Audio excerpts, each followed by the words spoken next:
Hello everyone, this is सिमरन और आज मैं आपके साथ डिस्कस करूंगी थ्री डी रिफ्लेक्शन को।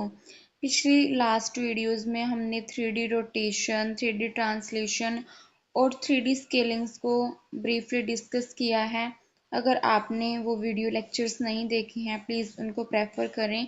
और आज हम थ्री डी रिफ्लेक्शन देखते हैं। Three D reflection is the process of flipping an object across a plane in 3D space producing an mirror image। Reflection word से ही हमारे माइंड में आता है कि किसी चीज़ का रिफ्लेक्शन हमें शो करना है, तो रिफ्लेक्शन हमें एक मिरर शो करता है। सो जो थ्री डी रिफ्लेक्शन है उसमें हम थ्री डी स्पेस के अंदर उस ऑब्जेक्ट की जो है वो मिरर इमेज को प्रोड्यूस करते हैं, मीन्स उस ऑब्जेक्ट को फ्लिप करते हैं। 3D reflection create a mirror image of an object by changing coordinate signs with respect to a plane। जो 3D रिफ्लेक्शन होती है वो कोऑर्डिनेट साइन को चेंज करके एक ऑब्जेक्ट की मिरर इमेज को क्रिएट करती है। A 3D reflection can be performed relative to a selected reflection axis or with respect to a selected reflection plane.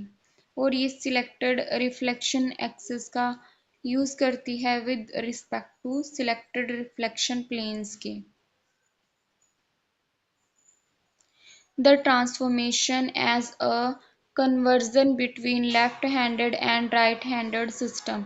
और हम बोल सकते हैं कि जो इसकी ट्रांसफॉर्मेशन होती है वो कन्वर्जन होती है लेफ्ट हैंडेड और राइट हैंडेड सिस्टम के बीच में। हमारी जो रिफ्लेक्शन होती है वो तीन डायरेक्शंस में हो सकती है, X Y plane, Y Z plane और एक्स जेड प्लेन में।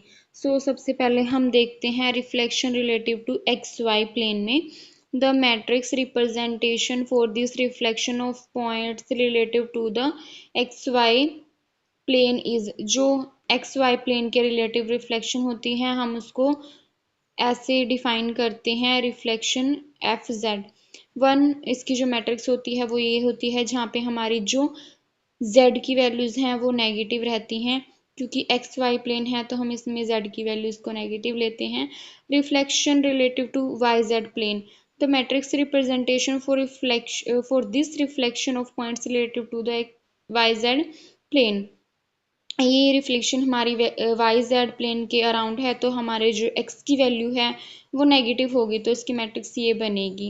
Reflection relative to x Z plane. और जो हमारी रिफ्लेक्शन है वो एक्स जेड प्लेन के अराउंड रहती है ऐसी, जहाँ पे हमारे एक्स जेड प्लेन है, वाई प्लेन इसमें नहीं है तो वाई प्लेन की वैल्यू को हम नेगेटिव लेके चलते हैं। The matrix representation for this reflection of points relative to the X Z plane is this. So ये था छोटा सा कंसेप्ट हमारा थ्री डी रिफ्लेक्शन का थ्री डी ट्रांसफॉर्मेशन के अंदर। नेक्स्ट वीडियो में हम थ्री डी शेयरिंग को ब्रीफली डिस्कस करेंगे। अगर आपको वीडियो लेक्चर पसंद आते हैं प्लीज़ लाइक करें, चैनल को सब्सक्राइब करें और अपने फ्रेंड्स को भी शेयर करें। एंड आप साथ साथ नोट्स ज़रूर बनाएं। Thank you for watching the video.